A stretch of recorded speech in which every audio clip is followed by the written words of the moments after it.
This is a podcast about our lived experience, which unfortunately includes infant death and subsequent mental health struggles.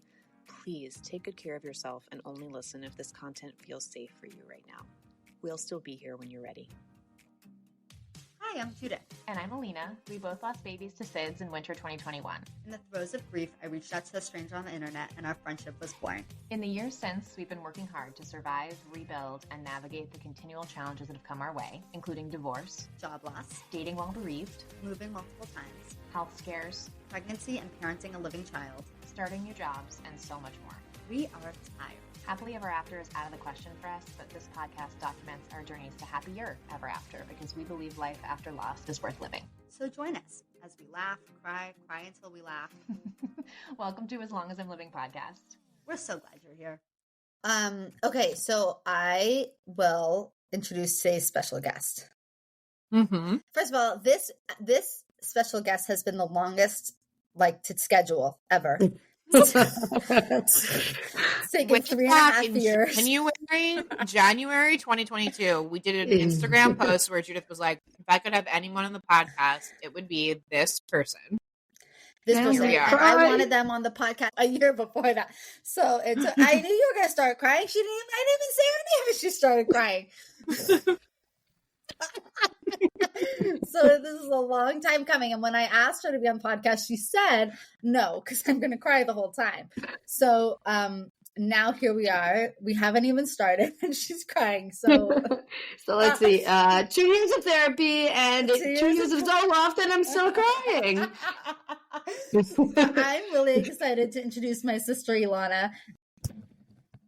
She deserves a drum roll. And she is by far the most, I think, the relationship that has been impacted by this loss the most, by leaps and bounds. So as we kind of peel apart the onions of loss, I think sibling relationships are a vital kind of piece in so many of our lives. And any of you that have siblings that are sisters that are in similar age than you, I think can really relate to how important and impactful that relationship is. So I've wanted my sister to be on the podcast for 3 years, and I'm really excited that today we have Ilana, my big sister.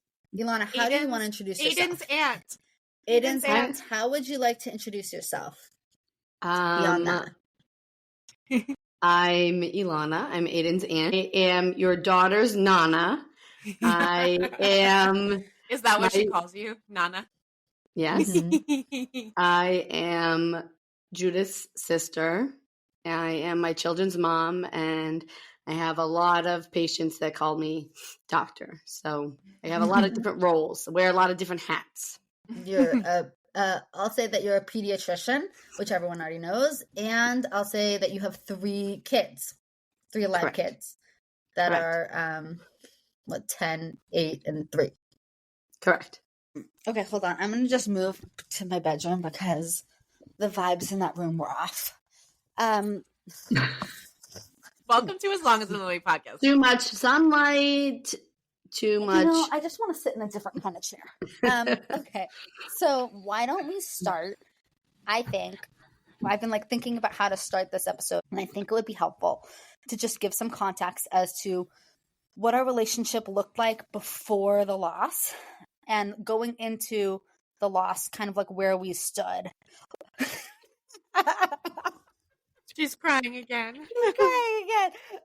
Where our relationship was, how our relationship, the dynamic between us, and what it looked like heading into the loss. Because I think it was kind of a unique shifting point in our relationship, even without him dying. So do you want to share a little bit about our relationship, or you want me to?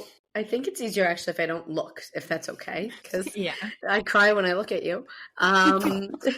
So Judith and I have been best friends our whole lives, and we have the kind of sisterhood where we know what's going on with each other's day. We talk to each other multiple times a day. We start sentences, shift topics, go to another topic, and we're able to follow that train better than anybody else. She's that amazing person that can like look at clothing on a rack and know what will look good on me. She pushes me to step outside of my own comfort zone, whether that means wearing clothes that are not gray and black or navy, or trying new foods or trying new experiences. And I learned from her. I always am learning from her. And I think, you know, I did used to be so much more introverted, and she was always the extrovert. And I probably learned that from her too. That like I can gain so much from other people and from opening up outside my comfort zone and letting people in.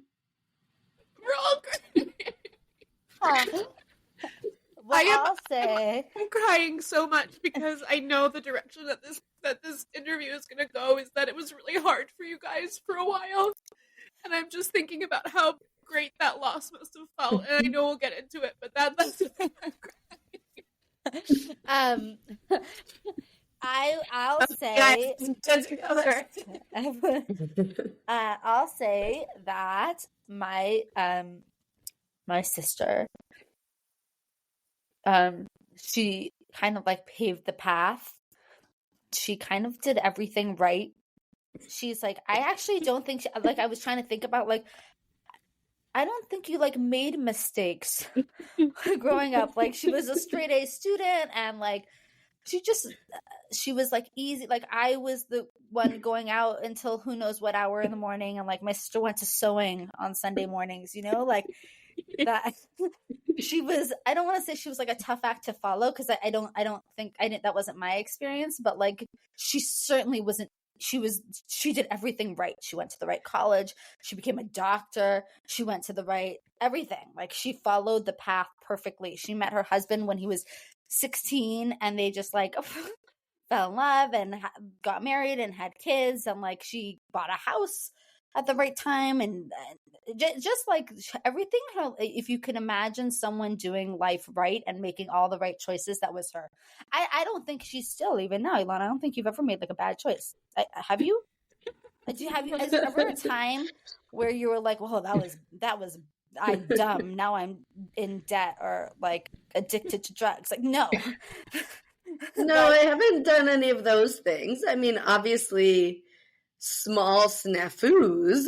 Okay. But no big, huge life mistakes. Kids are picky eaters. But like aside from that, she's never made a bad choice or a wrong choice. And I think that in a lot of ways, I just took for granted that I was going to follow in her footsteps. I went to the same camp that she went to.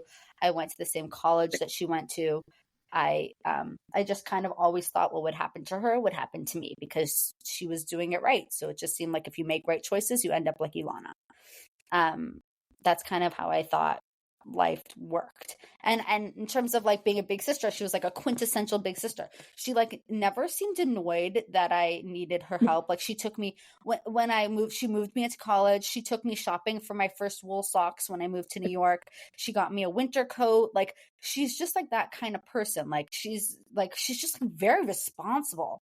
She's a very responsible person, and she always like opens her home to me. So like if I was homeless or like who knows what I was doing for a couple weeks between things, like it was like obvious, oh, just go to Ilana's. Or if I wanted to get out of the dorms when I was college, just obvious, go to Ilana's. You need help with the laundry, obviously Ilana's going to help you.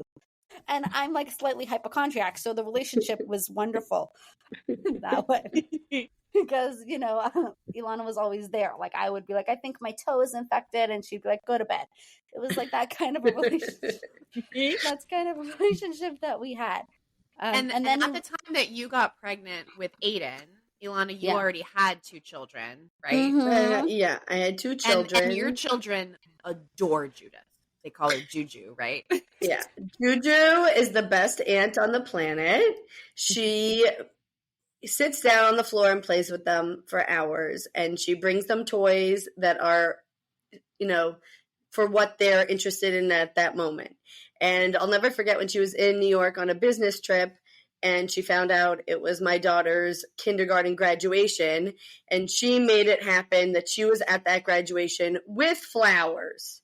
And she wanted to be a part of their life. And even though we lived in different cities, like, I don't know, you were always around. So you had a big presence in our home, and I hope that you feel the love back from them, because they love you so much, and you are their fun aunt, and they're so lucky to have you.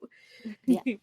No, I did make a huge effort. And I have to say, like, kind of going into my pregnancy, it definitely felt like, okay, like, you know, I've been able to, like, love on your kids for 6 years, 7, whatever it is. And so then it was like, it felt very much so like Ilana was ready to love on my kids. Like, the change was kind of in process. And Ilana, were you excited when you found out Judith was pregnant? Of course, because finally we were going to be at the same place in life a little bit. Like, my kids were bigger at that point. My older 2 kids were bigger, you know, they were 5 and 7, and, you know, she was going to be a mom too. And, you know, I would be able to help her in that way, like, not only with her laundry and her winter needs, but also in raising her children, because, you know, I love kids more than anything on the planet, and I wanted to be an aunt for her child, but I also wanted to help her be a mom, and I wanted to do that together. And then and it also felt like and it also felt like, you know, like it was going to be fun, like our kids were going to have cousins, because then a couple months after I told you that I was pregnant, in that fall you told me that you were pregnant, which I was actually really surprised about, because I did not know that was coming. I did not know that was coming. So that was surprising for me. And then we hadn't seen each other because of COVID, so it was just like because of COVID. Yeah. And then Ilana and I didn't have cousins growing up, so like this was like a big deal. This was a huge deal that they were going to be cousins, and they were going to be the same age, and we would be going through this next stage together on the same path. And they were both boys. Same times. Well, we didn't know Ilana was going to have a boy. We didn't know either of us were going to have a boy. Right. Okay. But I think that when my son was born, it stung even more, because he was a boy. I mean, Aiden was a boy.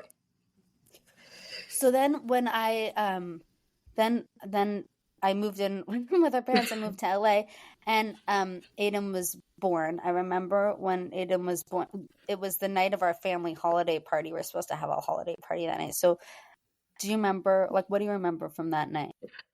Well, I just remember that I turned on my phone after Shabbos, and there was a text saying, like, I'm in labor, something like that. And I just remember that I stayed up until like 2:00 in the morning waiting for him to be born, because I wasn't going to go to sleep until I knew that this child, didn't know it was a nephew yet, but I wasn't going to go to sleep until this baby was born. And then I went to bed really late. And then the next morning I had organized this soccer thing for my kids, and I was half asleep, but I was so excited. I was like on cloud 9. I'm an aunt. Judith had a baby. And so it was a whirlwind, and I was like on my own aunt high. And you were calling me all day. All day she was calling me in the hospital, because she's a pediatrician, so she like knows what she's supposed to be asking. She kept asking me about his APGAR score and his reflexes, his feeding, and then he had this rash on his chin. He had this rash on his chin, and the breastfeeding, and like all of a sudden, Ilana seemed to be like. Well, as you said, I was a resource. She was a resource. She became like a real, like, worth her weight in gold, which is what I said. Like, she became like, she was useful in a new way. Instead of telling me to go to bed because my toe hurt, she would be like, oh my gosh, this, and did you try that? And you talked to this doctor, and like, she just like knew what to do. And she was like, she kept calling me about these things, and I didn't know what I was supposed to be even looking at, and manual breast pumps, and who the hell knows? But she like knew all the things. And when are you going to the doctor? You have to make an appointment. She just like knew all the things. So I think like if I were to categorize the time from when Aiden was born until the time when he died, I would say like I was in contact with my sister even more than normal. Correct. Even more. And like videoing and just small texts. I would video with your kids. And you would call like every time you would feed, telling me how it wasn't working. And remember, everybody, that this was, just for context, this was in the winter of 2021. So this was still, COVID was still very, very, very serious at the time. Like there were no real vaccinations, right? Like people still weren't really traveling. And so Ilana, you were meeting Aiden and getting to know him over FaceTime, like many people were at that time. And how did you feel about that? Because I'd always been there when your kids were born within a couple of weeks. Right. So first of all, backtrack 6 weeks, maybe 3 weeks before Aiden was born, was that our grandmother died. Oh, right. I forgot about that. So so Thanksgiving of 2020, our grandmother died, and I got on a plane with my brother to go to LA to go to her funeral because like she was the most special person. And on, let's just say from the moment I got to the airport until I got to the house, I was like wearing an N95 mask with like another mask on top because I was pregnant and petrified that I would get COVID. And so, I mean, it was a hard decision to go, but it felt like the right thing. And so I did it. Me and my brother went. And remember when Grandma died, like everything was outside and I slept in the back room. Because Ilana was a doctor, so she was exposed to COVID like I wasn't, Right. She I had been, but other people, our dad was very nervous, so I couldn't like stay in the house. And that was, we did like everything outside, like the Shiva was outside. And so I had been to LA literally 2 weeks or 3 weeks before Aiden was born. So the idea of like getting on an airplane again was too much for me to handle. And that was also the week that Aiden was born was the week that the vaccine had come out. So there was kind of like this hope, like, oh, in the future, we're going to see him, But I had gone back and forth about whether I should get the vaccine because I was pregnant and nobody had tested it on pregnant people before. So that was, a whole thing. And I didn't get it right away. Like I didn't get it, I think, until the end of December because I was trying to figure out if I felt comfortable getting it. And my work wasn't going to make me get it. And I had spoken to my advisor from residency, because she was a NICU doctor. Like, what are the risks? We don't know. We don't know what the outcomes are. It's so hard to remember that it's hard time. To remember, It's so different now. But at that time, even the vaccine, which we all were so desperate to get, was a little scary, right? Like, and especially like Ilana, you were a medical professional, so I can imagine it was offered to you on the earlier side. Like, right. I could have gotten it. But you were eligible in December, January. And so that was like right when they first launched it. And I can imagine, especially being pregnant, it was really, you had to weigh your options there and decide if it was the right thing to do. Whereas now it feels a little bit, a lot completely different. Yeah. Well, now hindsight's 2020, but I should have come the next day. But and the plan was that in March we would go see Ilana, that I was going to take Aiden on the plane and I was going to go there. Right. And so we had bought matching outfits for my kids with Aiden. Oh. And I remember the day that Aiden died, prior to that event, I had texted you pictures of formula, like asking which one should I have in my house. And I had taken out clothes for him to have like in the guest room. And, like I was going to meet him the next week. Yeah. And so, I don't know if you're ready to jump into it, but essentially, like, I texted you about the formula, and then Judith replied, he died. That's what happened. That's exactly what happened. You texted me. You texted me about the formula, and I wrote back, he died. And then you called me. Yeah, but then, I don't know. I deleted the picture in the text. I wasn't sure if it would delete from your phone, but at least like from my phone, when I had this text from you, it didn't have like this 4 different formula options. I think that was like me trying to protect my own brain, Yeah. Well, when I said he died, did you process that he died? Or No. you thought No, I thought maybe it was a different member in our family that was male. Like I didn't know. And then I called you, or you called me, whatever. And you said, what happened? And I said, he died. And you're like, what do you mean he died? And I said, what don't you understand? I think that's what I remember saying. I'm like, why are you keep asking me this? Why are you confused? He died. I kept saying that, and you kept saying, but what do you mean he died? And I kept saying, and then eventually I just gave my phone to my mom, and I was like, she's not listening. She doesn't. Something. Well, it's something hard to wrap your head around. How you remember it too? I don't remember the back and forth part. I do remember talking to you and talking to Daddy, and then we had to decide who was going to call our brother. And I called our brother because, things were going on where you guys were located, with the police. So I called our brother, woke him up, and I remember saying, you need to sit down, which is like how people, I guess, start this conversation. And he was like half asleep. What? And basically I said, Aiden died. And then that same circle went on where he's like, what? And I was like, Aiden died, and I need you we're going to get on a plane. And we booked tickets within an hour. And I went home during lunch to get my stuff. And you were in a pediatrician's office with children. That also, when you look back at it, so I was the only doctor there for whatever reason. And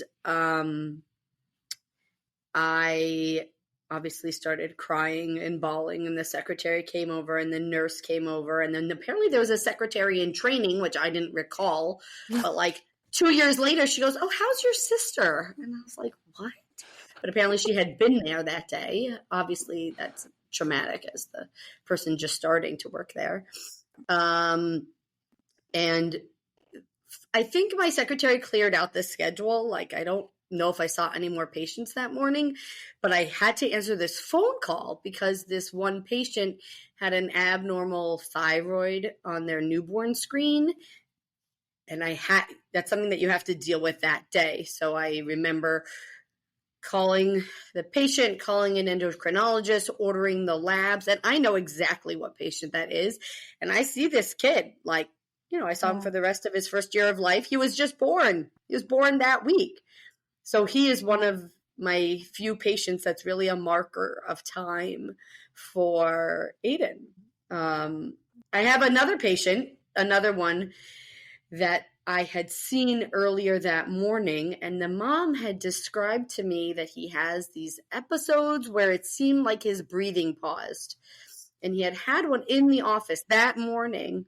So I said, okay, we examined him. He looked beautiful. We took his vital sign. Everything was perfect. I was like, okay, let's see if it happens again. Then I got the phone call about Aiden. And after I dealt with that newborn that was born, I called that mom back and I was like, you need to go to a pulmonologist and an ENT today. And she was like, oh, okay. And I was like, my secretary will make it happen for you. Because this was on my mind, clearly. Of course. Yes. Then I went home during... You didn't know any other patients that had died of SIDS, right? I had not had any patients that had died of SIDS. And I remember a couple of... I personally have not had any patients that died of SIDS. Since then, we have had one other patient that died of the definition that's after one, like a 13-month-old. No, yes, excuse me. What is it? Sudden unexpected SUDC. SUDC. Sudden unexpected death in child. Right. And you have had one patient whose sibling died of SIDS, like the older sibling died of SIDS. I've actually had more than that one. I've had a few. Now, obviously, I'm combing through charts. And so I think I've had 2 families that have siblings. It's in the chart, older sibling died of SIDS. I also have a few patients now whose older sibling died in the NICU. You know, and we, there was a patient that was signed out to the whole practice that they were going to my office and that they had a sibling that had died of SIDS a year before this baby was born. And I told the secretary, I'm like, please put them on my schedule, because I thought I would have the insight to help them. And I think I did, and I was very patient with them. However, this mom is a very different personality than you guys. So I'm sitting there like ready to listen, wanting to talk, blocking off time in my schedule. And this mom's like, oh, is the appointment over? Okay, I'm going to go. Yeah, got this baby. Going to go home and feed them. And I was like, oh, okay. Well, what I was going to say is a week before Aiden died, or a few weeks before Aiden died, I had asked you a lot of questions about SIDS. I think all first-time parents are anxious, but I'd asked, like, I had a, like, can I swaddle him? Or I think it was something about a hat, or what if he falls asleep like this? Or, like, I remember I'd asked you about it, and you had said to me, like, don't worry about it. You were like, it's fine. I don't remember what it was. I think I'd asked, like, do I have to switch his swaddle? Because he rolled out one time, and you were like, it's okay. And so, like, I remember when Aiden died of SIDS, like, I just was so confused because you had done everything right. I had done everything right. And I'd followed, and I'd asked, and I'd followed, and I was worried about it, and I was aware of it. And I followed guidance. And so, anyway, just to fast forward a little bit. But I got on a plane. Well, first thing, I don't know if you remember this. You even though Aiden had died, we didn't know from what. Right? We didn't know it was SIDS. And I had said this must be SIDS. Because mommy kept saying, it was the feeding. Did he gain weight too fast? Was he eating too much? Was the room the temperature? Like she kept trying to like peg it, like trying to figure it out. Because we all didn't know what it was. Yeah. And I said to you, it must be SIDS. Like that's what it is. There's no premonition. There's no warning. It just happens. Yeah. And I don't know if you remember this, but I even sent you a screenshot of the up-to-date article about SIDS, because this is where all the up-to-date information was about it. Because this was new. We didn't know what it's hard to, even now, obviously, it's hard to wrap your head around it. And my husband and his friend booked us the flights, and I went home during lunch to pack. Then I went back to work for the afternoon, which was the longest afternoon ever. And then I came home. Point, did you realize, oh shit, and I'm pregnant? Yeah. I knew that. Yeah. And I remember I wanted to tell my kids. Right. I wanted to tell my kids, and because I was leaving, but you wanted to tell them that he had died. So I said something like, something happened with Aiden and mommy has to go see Juju in LA. I think that's how we phrased it. And then people started called me from an organization trying to like offer support. And me and my brother were lost in the airport parking lot. And I remember being a little snappy to that person on the phone. Like, you can't help me now. I'm trying to park this car. And she's like, oh, I'm just calling from Nahama Comfort to see how you're doing. And clearly we weren't doing very well. And then we sat and we didn't eat anything in the airport or on the airplane. So the entire 3 hours in the airport and 6 hours on the airplane, we had our masks on. And then I remember coming to our house. Were you scared? Like, what were you thinking as you were going home? Were you like, I don't know what to do? No. You weren't scared. I was just, I need to be there. I need to be there. I need to be there. And then I think, like, in my mind, the first shift of when I would say our relationship kind of had its first change was when you got there. You got there and I was already asleep. I think that they drugged me. So I took some very highly medicated pills. And so I was asleep until about 3:30 in the morning. And this is what I remember. I remember coming out at 3:30 in the morning, or maybe it was 4. It was like very early in the morning. And my mom was sleeping on the couch outside my bedroom. And this was like the first morning that he was dead. And it was very intense. And Ilana came out And it was hard. It was hard because why? I think it became very clear to me really quickly that she had not lost a child. Like, her life, I just knew by looking at her that, like, something had changed. Like, just her hurt so much. It just hurt so much to see her. She was pregnant. I could just see that her kid hadn't died. It's hard to explain, but there was this person who I think she wanted to comfort me, and it was so painful. I just know that, like, the minute I saw her, it was so painful. And it really was. You guys were just talking earlier about how you always looked up to her and kind of followed in her footsteps, and I can imagine that this was like, oh, like, this is not something where I can look to Ilana and see how she did it, because she hasn't done this. And I felt you were, so and alone. she was pregnant. She was very pregnant. She was like 8 months pregnant, 7 months pregnant. She was like very pregnant, and I just knew that I just was alone, and it just felt like she was like, her presence was like a slap in the face. That's how it felt. And so I just remember being like on the floor next to my mom, and she was there, and I couldn't even acknowledge it. Is that how you remember it? Yeah, that sums it up. It was pretty painful. It was probably the most painful thing because you couldn't look at me. And I knew it.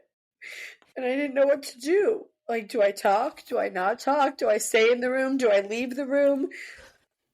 Do I go outside? Do I stay outside the whole time? I have no role here. Like, all I want is to help you. And as opposed to helping, I was making it worse.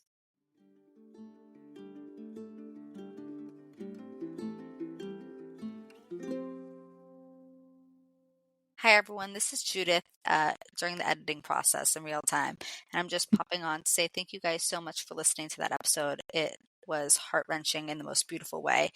We're going to have 3 parts to this series, so this week was the first. We look forward to seeing you next Monday for the second part, and then we'll have one more the following week.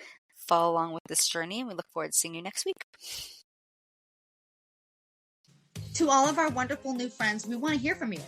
Email us at aslongasimlivingpodcast@gmail.com and follow us on Instagram at aslongasimlivingpodcast. We'll get back to you as soon as our grieving brains allow. Yay!